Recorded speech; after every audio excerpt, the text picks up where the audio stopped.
નમસ્કાર, આપ જોઈ રહ્યા છો નેશન પ્લસ ન્યૂઝ. હું છું આપની સાથે હેતલ ભગત. આજરોજ ગુજરાતના મુખ્યમંત્રીએ 1156 કરોડ રૂપિયાના વિકાસ કાર્યોનું લોકાર્પણ અને ખાતમુહૂર્ત કરવા માટે વડોદરા આવ્યા હતા. પંડિત દીનદયાળ ઓડિટોરિયમ ખાતે આયોજિત કાર્યક્રમમાં મુખ્યમંત્રીના ભાષણ દરમિયાન જ બે મહિલાઓએ સવાલોનો મારો ચલાવતા ખુદ મુખ્યમંત્રી પણ હતપ્રભ થઈ ગયા હતા. અત્રે નોંધનીય છે કે વડોદરા મહાનગરપાલિકાના યજમાન પદે આજ રોજ વડોદરા શહેરના વિકાસનો લક્ષ્યભેદ કરવા માટે ગુજરાતના મુખ્યમંત્રીને આમંત્રિત કરવામાં આવ્યા હતા. જ્યાં સવારે મુખ્યમંત્રી ભૂપેન્દ્ર પટેલ વિશ્વામિત્રી રિવાઇવલ પ્રોજેક્ટ અંતર્ગત ચાલી રહેલી કામગીરીનું સ્થળ નિરીક્ષણ કરવા જઈ પહોંચ્યા હતા. જ્યાં વડોદરા મ્યુનિસિપલ કમિશનર અરુણ મહેશબાબુ અને વીએમસી ચેરમેન ડોક્ટર શીતલ મિસ્ત્રી દ્વારા મુખ્યમંત્રીને અત્યાર સુધી થયેલી કામગીરીનો ચિતાર આપવામાં આવ્યો હતો. ત્યારબાદ વિવિધ વિકાસ કાર્યોની તકતીનું અનાવરણ કરવા માટે મુખ્યમંત્રીનો કાફલો પંડિત દીનદયાળ ઉપાધ્યાય ઓડિટોરિયમ ખાતે જઈ પહોંચ્યો હતો. જ્યાં મુખ્યમંત્રી ભૂપેન્દ્ર પટેલ પોતાનું પ્રાસંગિક ઉદ્બોધન કરી રહ્યા હતા ત્યારે અચાનક જ પાછળ બેઠેલ બે મહિલાઓ સંધ્યા નિઝામા અને સરલા સિંધે દ્વારા આવાસોની ફાળવણી અને હરણી બોટકાંડના પીડિતોને ન્યાય ક્યારે મળશે એવો સીધો સવાલ ભરી સભામાં કરતા ખુદ મુખ્યમંત્રી પણ વિચલિત થઈ ગયા હતા.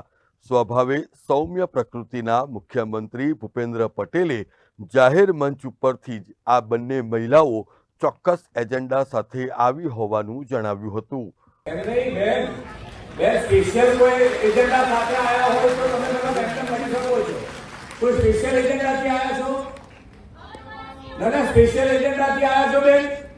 તો બેસી જાઓ, અત્યારે મને મળો શાંતિથી. સ્પેશિયલ એજન્ડાથી તમે આયા છો બેન, ના મળશો તમે અત્યારે મળી શકાશે. બેસી જાઓ અત્યારે બેસી જાઓ. તમે મળી દેજો તમે મને. હા, મળાવશે તમને. તમે એજન્ડાથી આયા છો બેન. એવું ના હોઈ શકે ક્યારે, એવું ના હોઈ શકે, એવી રીતે ના હોય વાત. તમે મળી દેજો તમે મને.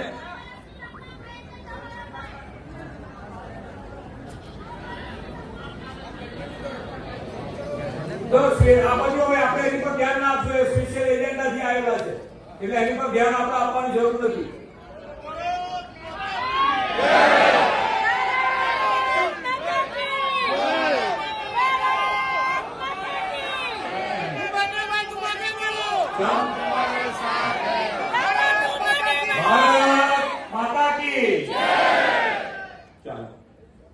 જો કે સમગ્ર સભામાં એ ચર્ચાએ જોર પકડ્યું હતું કે એક તરફ વડોદરા શહેરમાં કરોડો રૂપિયાના વિકાસ કાર્યોની ભેટ આવી રહી છે, ત્યારે આ કાર્યક્રમમાં મુખ્યમંત્રીની ફજેતી થાય એ દિશામાં શું કોઈ ચોક્કસ લોકો પણ કાર્યરત છે કે કેમ એ દિશામાં તપાસ કરવા માટે ગુપ્તચર સંસ્થાઓ પણ મેદાનમાં આવી ગઈ છે. મુખ્યમંત્રી ભૂપેન્દ્ર પટેલનો કાર્યક્રમ પૂર્ણ થયા બાદ વડોદરા પોલીસે એક્શનમાં આવીને આ બંને મહિલાઓની પૂછપરછ હાથ ધરી હતી.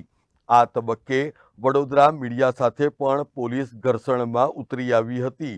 એક તરફ પોલીસ સરલા સિંધે અને સંધ્યા નિઝામાના પતિઓને સ્થળ ઉપરથી રવાના કરવાની કવાયત હાથ ધરી હતી, ત્યારે મીડિયા સમક્ષ કલ્પેશ નિઝામા અને સરલા સિંધેના પતિએ સરકારની કાર્યપદ્ધતિ સામે સવાલો ઊભા કર્યા હતા. અરે વાઇફ સાથે તો વાત કરેંगे नहीं हमें. હવે તો અટકાયત કરે છે, લેડીઝ ની અટકાયત કરે છે. ખોટી તો દૂર ચાલે પોલીસ. લેડીઝ ને હું ગુનો કર્યો છે? બરાબર છે.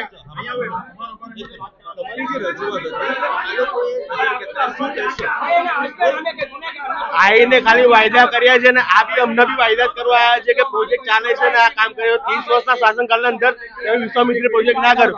એ 10 વર્ષથી ઉડાના મકાનો પડી રહ્યા છે ને એ 10 વર્ષથી ઉડાના મકાનો બની રહ્યા છે. હવે અત્યારે લોકાર્પણ પર કરો તમે.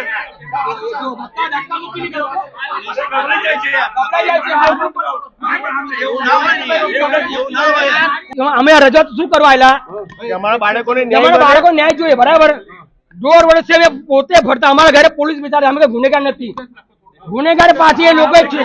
બરાબર, ગુનેગાર લોકો એ છે અને આ છીએ અમને કે કોઈ જબરબંધી છોડવામાં નહીં આવે. તો તમે આ પ્રોજેક્ટ કરવા છે બાળકો જો ખાલી અરે 30 30 વર્ષથી વર્ષ જો બાળકો યાર શાસનકાળની અંદર અમારા બાળકો ગયા છે અમને ઊંઘ નહીં આવતી છે અને તમે આ મકાનો તમે આ બધું 30 વર્ષના શાસનકાળની અંદર એમને વિશ્વામિત્રી પ્રોજેક્ટ ના દેવાનો. કેમેરામેન નવનીત પરમાર સાથે Satyam Nevaskar, Nation Plus News, Vadodara. સમાચારોના સતત અપડેટ મેળવવા માટે અમારી નેશન પ્લસ ન્યૂઝની યુટ્યુબ ચેનલને સબસ્ક્રાઇબ કરો, બેલ આઇકન દબાવો અને જોડાયેલા રહો ફેસબુક, ઇન્સ્ટાગ્રામ અને ટ્વિટર પર.